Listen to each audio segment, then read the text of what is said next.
Mr. Verma, very strong words used by you which have been reported in several newspapers like the Hindu, Deccan Herald and other newspapers as well. Mr. Verma, you call it shoddy.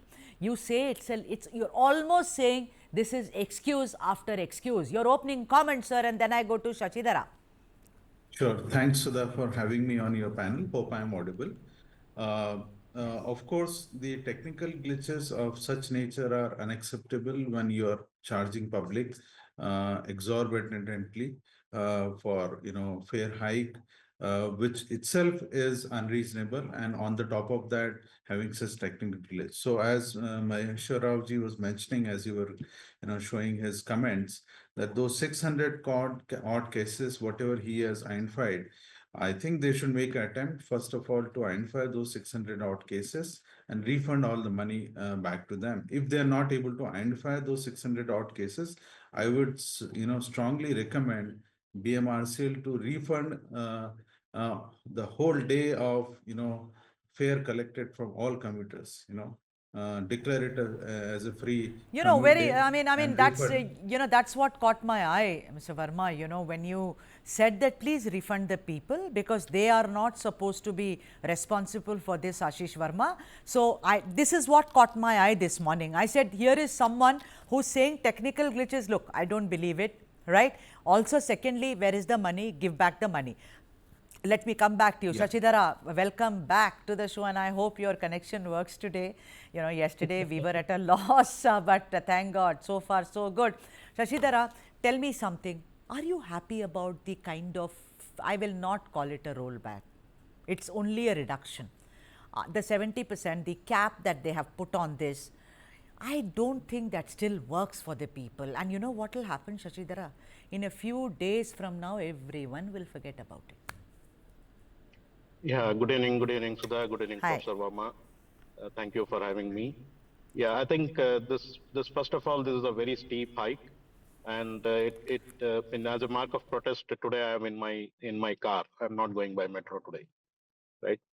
So I'm already saying 10, 20, 30% of people who are doing short commutes, students, they are off metro, right? This is definitely not a good sign for public transport in the city, and the technical glitches is definitely unacceptable. And most of us use metro cards to travel, and it's very easy to identify who are the people who have been overcharged, and metro can put the money back into their cards, right? At least 90-95% of the people use cards or the QR codes, from which mobile number they bought the QR codes. So it is very easy to put the money back. Like Professor said, it has to be put back in their accounts. That's a must ask. And then a lot of people are sitting on the fence, in the sense the between metro and a two-wheeler. I think they all will go back to two-wheeler now, which is again not good for the city, not good for the people, and not good for metro. You know, And yeah, Ashish Verma, I want to, should I be calling you Professor Verma? I beg your pardon because, should I be? No, that's fine. Yeah, yeah, that's Okay, fine. Professor Verma, no sir, no, this is only correct. My apologies to you, Professor. Professor Ashish Verma, I want to ask you is, much like Shashidhara is saying, everyone will go back to their two-wheelers or to their cars. Counterproductive, no? All this about brand Bengaluru, let us reduce the pollution. There are no roads in Bengaluru, sir. I also come from Bengaluru. There are no roads. It takes hours and hours. There is also one way. There are potholes, killer potholes, everything happens. What are they trying to prove? And when you look at the politicians, Siddaramaiah says it is a 50-50 partnership. BJP says, well, you had a voice, you could have said that, but what about the centre's representative? What did he do?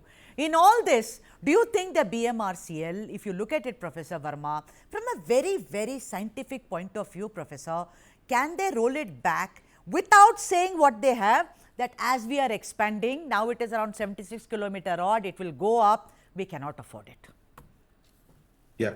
So I think we have to, I'll stick to the scientific point of view only. The political, discussions that are happening, let politicians handle it. We sometimes forget why public transport are there in our cities in the first place. Yeah. If we are introducing metro rail system, if we have existing bus services and implementation of suburban rail services, what for they are being introduced.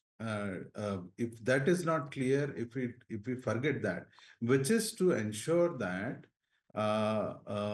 there is a permanent solution to the traffic jam by way of having an equilibrium of how many or maximum number of trips happening on public transport and lesser trips happening on personal vehicles. Now, that can happen only when the public transport is extremely affordable, which means that the fares of public transport, we have recently seen the hike in the fares of BMTC buses also. Okay. Yeah. So when public transport becomes higher, Right. the this fare fixation committee, they don't realize that there is a demand elasticity when there is a change in the fare.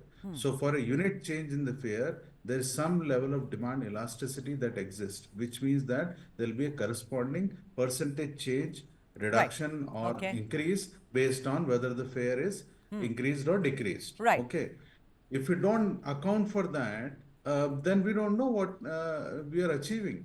Right. So metro may still be able to make a little more extra penny, but the city will lose in terms of reduction in their ridership. As Shashidhara ji said, Yeah, that it has today he has dropped. I taken mean, car. yeah, it has dropped. And Yeah. if we can put up that graphics on the screen, we had a graphics about day on day, how it reduced, coming down every day. There it is, the decline in what Professor Verma was saying, the ridership. But then some people Yes. are writing on X, Shashidhara, I went to your wall saying, oh, it is back to normal and everything. I don't think it will ever normalize. That's the whole point. Also, Shashidhara, do you feel that the Fare Fixation Committee should make the report transparent? I mean, there is complete secrecy to it. They say we consulted so and so went to different cities, but it seems that Absolutely.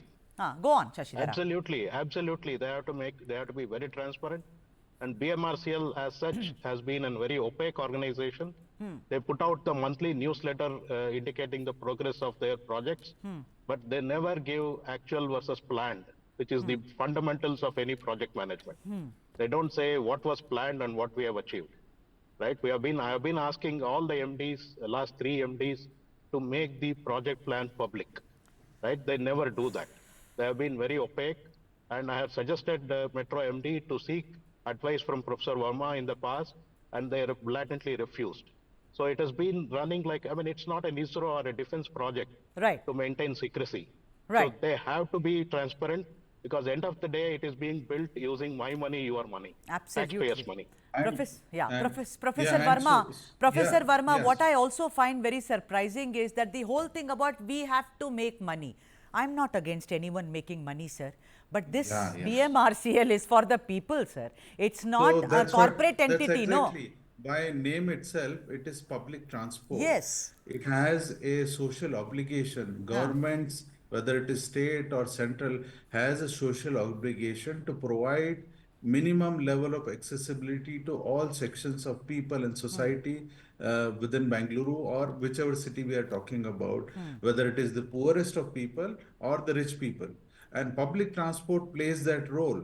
So we should never forget that public transport is there for a social good, for a social welfare, not for profit making of these entities. So treating them as if they have to function as a corporate is a totally wrong idea and concept. Nowhere exists in the world. So when BMRCL or BMTC is in distress, it is the onus on the governments, state, central, whatever it be, to ensure enough funding to Right. these agencies so that their fares are Well, as low as possible, so yeah. that maximum Yeah, people are yeah. But traveling on these Professor, and we are having a sustainable solution for traffic. Professor Verma, you said you will not comment on the political slugfest, but this is the politics about it. They say you do it, they say you do it, and you and I are actually today big holes in our pockets. Shashidhara, I want to ask you, this whole technical glitch, which I find like a lame excuse, I'm sorry, I'm sticking my neck out, but do you think it is a mistake? It is, it's a human error. Do you think, they say we will rectify it, or you think it was complete irresponsible behavior? Sometimes human error is because we are caught sleeping. It's called dereliction of duty also. I can't believe that such a fair hike and it has been put out without being tested. or in IT world, what we call it as undocumented feature, right? It is a feature, but it was not told to anybody. Only those people knew it. I believe it is a case of that, and they have to return the fares back. Right. Refund it back. So do you have faith that they will return it back? Because I do not know, because they are caught up in this. They are still apparently meeting with each other. But then do you think that, have you heard that they will be ready to do this, to refund? If that happens, it will be the first time in history, I guess. I don't Well, believe. I I hope don't they're believe they listening will to do your it. show.